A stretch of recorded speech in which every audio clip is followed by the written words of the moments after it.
Adjunct Professor Moran, Macroeconomics 111. We're going to be practicing with a short-run aggregate supply curve, a single curve. Later we're going to be shifting the aggregate supply curves as we did with aggregate demand. Shifts, we'll practice with one aggregate supply curve. An aggregate supply curve is really three segments. This is a single aggregate supply curve. GDP real, price level, has a horizontal range, an intermediate range, and a vertical range. This is associated with recession. This point is full employment.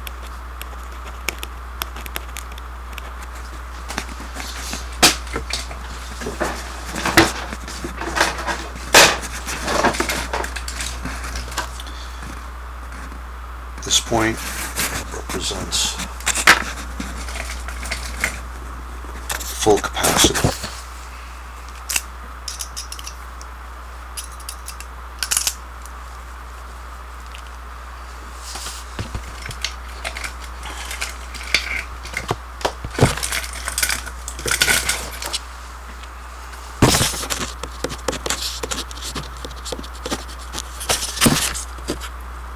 And this is slightly below full employment, and this is slightly above full employment.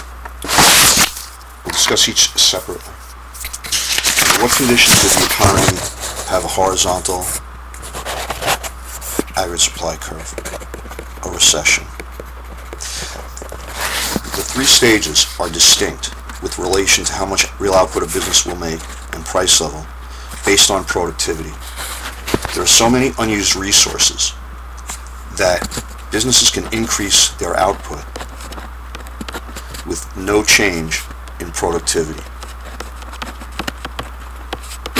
So there's no reason to change the price level. So output can increase with no change in the price level. Because there are so many qualified workers, they can hire more qualified workers and use more productive more machinery that's equally productive, so there's no upward pressure on prices caused by a change in productivity. But when we enter the intermediate range, to get an increase in output, it will result in an increase in the price level. That's because as output increases, there are bottlenecks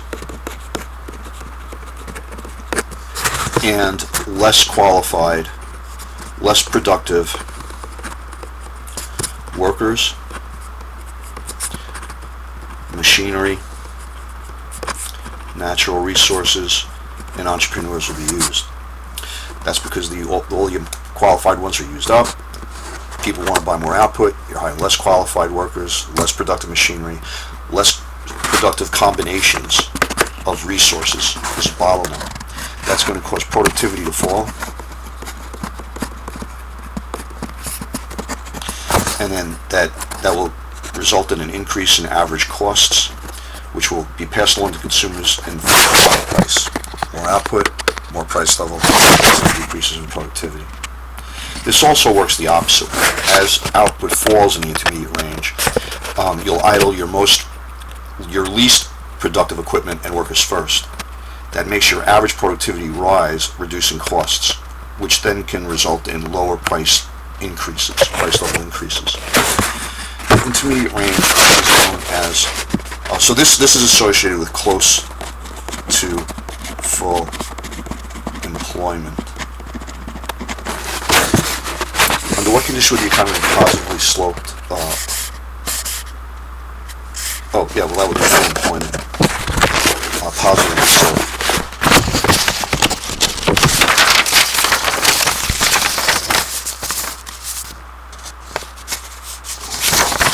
The intermediate, the vertical curve is associated with hyperinflation, full capacity.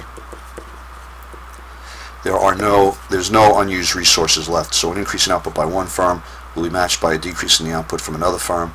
To get the resources from another firm to increase one firm's production would cause it to bid them away from the other firm by offering a higher wage, for example. And that higher wage will be passed along to consumers in higher price levels. But one firm's increase in output will be matched by another firm's decrease in output, resulting in no change in real output, just higher inflation built into the model.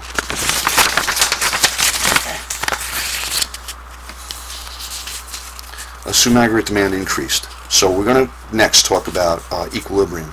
But if the intersection is in the intermediate range, if both intersections are in the intermediate range, there'll be an increase in GDP, no change in price level.